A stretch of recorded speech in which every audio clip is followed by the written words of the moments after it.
This video is sponsored by The Wolf of Wall Street, now available on 4K Ultra HD for the first time ever. What is it that you think that we did or do? I don't get it. Welcome to Watch Mojo. And today we're counting down our picks for the top 10 small details you missed in The Wolf of Wall Street. Of course. Let's get down to it. What would you like to know? For this list, we'll be looking at the hidden references and Easter eggs you might not have caught in this Scorsese classic. Since we'll be zeroing in on key moments, a spoiler alert is now in effect. Did you notice any of these details? Which ones took you by surprise? Let us know in the comments. Number 10. Cursing and more cursing. Considering Martin Scorsese directed the biopic, it probably wasn't surprising to hear some profanity. But you may be surprised to know exactly how much there was in it. I told you, 70,000. Well, technically 72,000. With 506 F-bombs, not to mention all the other profanity, the 2013 crime flick ended up setting a Guinness World Record for big screen swearing. That means, over the course of 3 hours, a variation of the F-word is uttered, on average, about 2.81 times per 60 seconds. I gotta pump those numbers up. Those are rookie numbers in this racket. While the record has since been taken over, The Wolf of Wall Street also allowed Jonah Hill to take home the honor of the actor who's sworn the most on film. $22 million in 3 hours! Can you believe it? Number 9. Subtle crew shoutouts. Let me introduce you. This is Nicole. Heidi, come on, don't be shy. Along with being based on actual events, The Wolf of Wall Street is a black comedy that contains some fun Easter eggs referencing some of the film's behind-the-scenes players. Most notably, there's the wedding guest list that Jordan Belfort hands to FBI agent Patrick Denham. Anyway, this is for you. It's a complete list of every person that was at my wedding. Beside other characters' names, the list also features the names of multiple real-life crew members. These include Leonardo DiCaprio's personal hairstylist Catherine Blondell, makeup artist Catherine O'Donnell, location manager Niles Widboom, and so many more. But that wasn't the only in-joke in the movie. Before all that, Belfort enters a Long Island office with a sign that reads, Robert Mancuso Accounting. As it turns out, the first assistant camera on set was Bobby Mancuso. Duh. Of course. Number 8. The Bond Connection. At Jordan and Naomi's wedding, Sharon Jones and the Dap Kings performed the title song to 1964's Goldfinger. Golden words he'll pour in your ear. The real Jordan Belfort actually played Nobody Does It Better at his wedding, the theme from the 1977 James Bond film, The Spy Who Loved Me. But this track sticks out for another reason. If you notice, we hear the song before Naomi's Aunt Emma arrives. Jordan, look who came. It's Aunt Emma. Aunt Emma. Oh, Jordan. Hey, how you doing?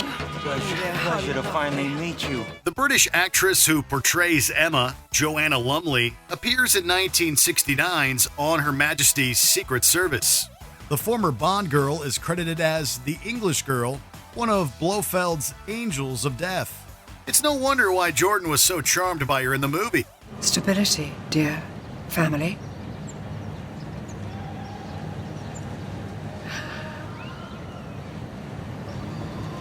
You take care of my niece, my love. I'll take care of everything over here. Deal.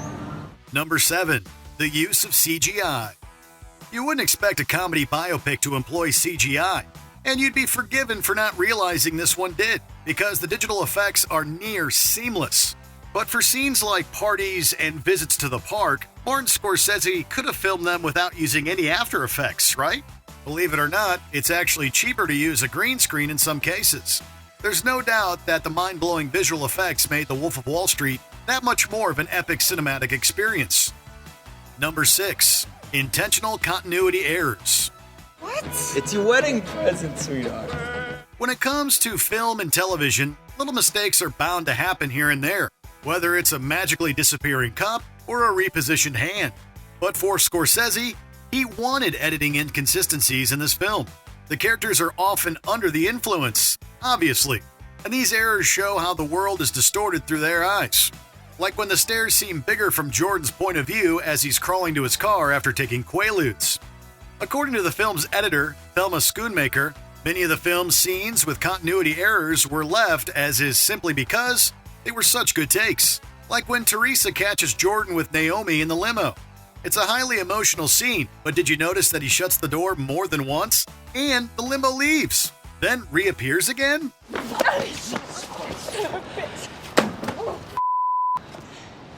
Relax, sweetheart. Relax. Huge props to anyone who caught that. Number 5. The Ferraris. A car enthusiast may actually notice this next one. When Belfort's voiceover describes his life of excess, he mentions that he drove a Miami Vice-inspired white Ferrari. No.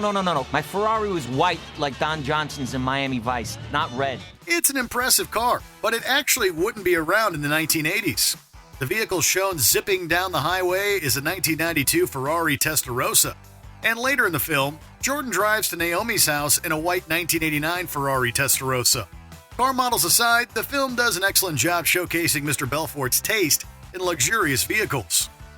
Number 4. The drugs or vitamin powder. Of all the drugs under God's blue heaven, there is one that is my absolute favorite. See, enough of this shit'll make you invincible. There are a few different ways prop masters can make fake drugs for film and television. The concoction depends on how the substance will be filmed. In the case of this film, there are many close-ups of the actors. For the ideal consistency, the actors were given vitamin powder to snort. Of course, it doesn't have anywhere near the effect real cocaine would have on a person. Oh, God! Move aside me! But that's not to say it's without side effects. Jonah Hill ended up hospitalized with bronchitis from the massive amounts of crushed vitamins he inhaled throughout the film shoot. Number 3. John Bernthal really punched Jonah Hill. Sometimes realism is the only way to get a perfect shot. And that's what Scorsese realized when Jonah Hill's character Donnie needed to get punched by John Bernthal's character Brad. After many takes of fake swings, the director suggested that the next one should be for real. Well, Bernthal has a background in boxing, so when he really threw a good punch, the actor ended up knocking out Hill's obnoxious prosthetic teeth in the process. Oh, geez. Unfortunately, the part when the teeth go flying is edited out. But hey, they still got the shot, right? Number 2. The real Jordan Belfort makes an appearance. If you didn't know what the real Jordan Belfort looked like before seeing The Wolf of Wall Street, it's highly unlikely that you'd catch his brief on-screen cameo. At the end of the film, the Leonardo DiCaprio version of Belfort takes the stage at a motivational speaking seminar. And who introduces him? None other than the real Wolf himself. So I want you right now to give a warm Auckland, New Zealand welcome for my good friend and the world's greatest sales trainer, Mr. Jordan Belfort. Belfort introducing Belfort. It's quite the meta moment, but one that goes unnoticed on the first watch. The film doesn't paint him in the best light, to say the least. The Wolf of Wall Street, they call me. Look! So we're kind of surprised he made an appearance. He's not the only unexpected cameo, though. Number 1. Martin Scorsese's voice cameo. Does that ring a bell? Oh, yeah, I may have said so. Many directors like to cast themselves in their films, and Scorsese is definitely one of them. You can find him in many movies, including Mean Streets and Taxi Driver. But his part in The Wolf of Wall Street is harder to spot. In fact, you can't see him at all.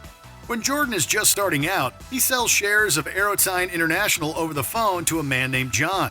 Your profit on a mere $6,000 investment would be upwards of $60,000. Jesus, that's my mortgage, man. The audio isn't the loudest, but if you listen closely, you can hear the director's distinctive Queen's voice. Hey, John, thank you for your vote of confidence, and welcome to the Investors Center. Yeah, thanks a lot, man. Bye-bye. This video is sponsored by The Wolf of Wall Street, now available on 4K Ultra HD for the first time ever.